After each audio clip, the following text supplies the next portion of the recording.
you. Great to have you here. We're holding your letter, and it's about 3 pages. The signatures are more than the letter. Gosh, probably like 15 pages of signatures because you have so much support on this. This is a letter that you sent to the Department of Homeland Security Secretary Mayorkas, and you're questioning whether or not he's suitable for office. 133 Republicans signed this letter. What's the goal? The goal is to put him on notice that he's got to secure this border. It's really incredible when you think about it, Ainsley, that it takes a lot of work to undo and dismantle a secure border, because that's what we had under the Trump administration. And in just a few short months, we have a wide open border. He has dispensed and done away with some of the greatest policies that we've had before that were developed under the Trump administration, and he simply has ignored these. He has defied court orders.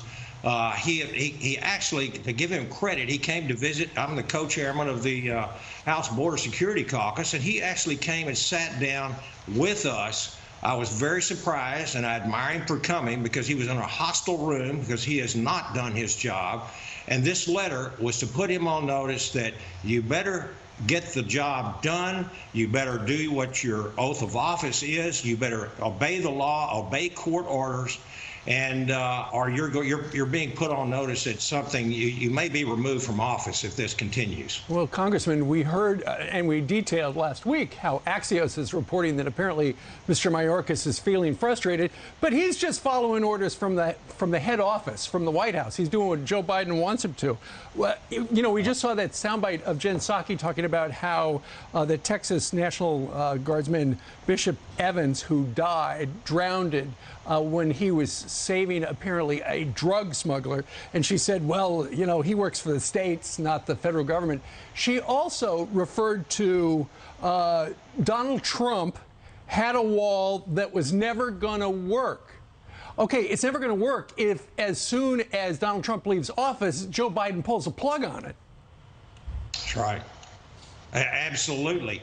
And I'll tell you, the way Jen Psaki distanced herself and the White House from having any responsibility for the loss of that National Guardsman. As a former Guardsman myself in Texas, they do bear responsibility for that, because they have opened that border up. Those National Guardsmen wouldn't be down there right now if they were doing their job at the Biden administration.